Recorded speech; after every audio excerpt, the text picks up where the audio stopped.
이어서 간추린 소식입니다. 송미령 농림축산식품부 장관이 최근 제주 남원농협 농산물 산지유통센터 등을 방문해 농산물 유통구조 개선 방안을 논의했습니다. 농식품부에 따르면 제주도는 농협을 중심으로 물량을 규모화해 농산물 유통구조를 혁신적으로 변화시키고 있습니다. 특히 제주농협조합 공동사업법인은 제주 감귤 생산량의 20%를 유통하는 등 물량을 규모화해 감귤의 도매시장 경유 비중을 낮춘 것으로 나타났습니다. 제주농협 19개소가 같이 조공사업 법인을 만들어서 그 스마트 APC도 구축을 하였고, 그 감귤류의 20%, 그다음 안감류의 50%를 취급하는 역량 있는 그 주체로 성장을 하였습니다. 그래서 도매 시장을 거치는 비중을 과거에는 80%였는데 이제 50%로 낮추었고요. 송 장관은 농산물 유통을 효율화하기 위해선 산지 규모화를 통해 도매 시장의 비중을 줄이고 소비지와의 직거래나 온라인 도매 시장을 통해 유통 비용을 줄여야 한다고 밝혔습니다. 농협중앙회 농업박물관이 우리 쌀에 대한 국민적 관심을 높이기 위해 제13회 농사랑 쌀사랑 공모전을 개최합니다. 이번 공모전은 우리의 소중한 농업 문화와 쌀의 가치 널리 알리기라는 주제로 그림과 동시, 사진 등 3개 부문으로 진행됩니다. 그림 부문은 유치부와 초등부, 동시 부문은 초등부 대상이며 사진 부문에는 전 국민이 참여할 수 있습니다. 출품작은 농업박물관 공모전 누리집을 통해 8월 9일까지 온라인으로 제출하면 되고 수상자는 부문별 실물 심사 등을 거쳐 10월 중 발표할 계획입니다. 농촌진흥청이 최근 충남 공주시에서 바짝물 유해물질 발생 저감 신기술 연시회를 개최했습니다. 농진청은 이번 연시회에서 깊이 거름주기 장치 등을 활용한 유해물질 저감 기술을 소개했습니다. 이 기술은 영농활동으로 발생하는 탄소 배출을 줄이기 위해 개발됐습니다. 농진청은 토양 속 25cm 깊이로 거름을 깊게 준 결과 암모니아 발생량이 크게 감소한 것으로 나타났다고 설명했습니다.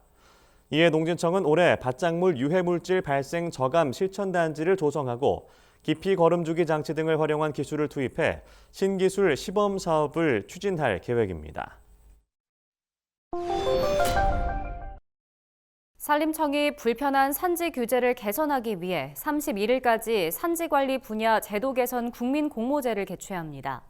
이번 공모제는 산지관리법과 민통선 산지법, 석재산업법 등에 대한 개선 사항을 주제로 진행되며 산지 규제 개선에 관심이 있는 국민이라면 누구나 참여할 수 있습니다.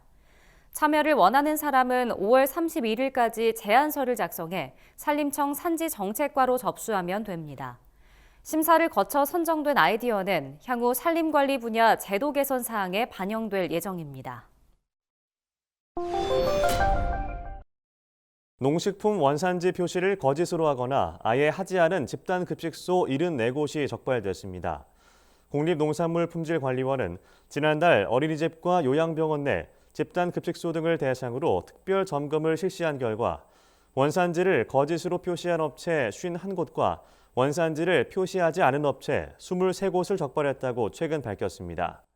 적발된 집단급식소는 산업체 23곳, 요양병원 21곳, 어린이집 16곳 등입니다. 원산지 표시 의무를 위반한 품목은 모두 90건으로 배추김치와 콩 두부류가 가장 많았습니다. 한편 농관원은 가정의 달을 맞아 수요가 증가하는 카네이션과 화이류 등을 대상으로 원산지 추가 단속에 나설 방침입니다. 충청남도가 농지를 이양한 고령 농업인에게 1헥타르당 최대 1,100만 원을 지원하는 충남형 고령 은퇴 농업인 농지 이양 활성화 시범 사업을 본격 시행한다고 최근 밝혔습니다. 이 사업으로 농업인들은 정부로부터 제공받는 은퇴직불금 600만 원에 더해 충남도가 제공하는 500만 원의 지원금을 더 받을 수 있게 됩니다. 또한 매도 조건부 임대의 경우에도 정부 지원금 480만 원에 더해 충남도 지원금 350만 원을 더 받을 수 있습니다. 사업 참여를 원하는 농업인은 가까운 행정복지센터에 방문해 신청하면 됩니다. 전라남도가 온실가스를 획기적으로 줄이기 위한 탄소 중립 녹색 성장 기본 계획을 확정했습니다. 전남도는 이 사업을 위해 2033년까지 30조 4,435억 원의 예산을 투입해 온실가스 670만 톤을 감축할 계획입니다. 전남도는 목표 달성을 위해 수송, 농축수산 등 6개 부문에서 97개 세부 사업을 통해 온실가스 감축을 추진합니다. 구체적으로 전남도는 친환경 모빌리티 보급을 확대하고 농수산업을 저탄소 구조로 전환할 예정입니다. 또 기후위기에 선제적으로 대응하기 위해 국내외 탄소 중립 교류 및 협력을 강화하고 탄소 중립 실천 문화를 조성하는 사업도 함께 추진할 계획입니다. 전라북도가 고향사랑 기부제 참여를 유도하고자 답례품 21개 품목을 추가로 선정했다고 최근 밝혔습니다. 이에 따라 전북도의 고향사랑 기부제 답례품은 99개 품목으로 증가했습니다. 추가된 답례품은 천연꿀, 맛집 식사권, 템플스테이 체험 쿠폰 등입니다. 전북도는 특히 맛집 식사권이나 각종 체험 쿠폰이 전북 방문을 유도해 관계 인구를 형성할 것으로 전망했습니다. 고향사랑 기부제는 개인이 자신의 주소지를 제외한 지자체에 연간 500만 원까지 기부할 수 있는 제도입니다. 기부금 가운데 10만 원까지는 전액, 10만 원 초과분은 16.5%가 세액공제되며 기부금의 30% 내에서 답례품을 받을 수 있습니다.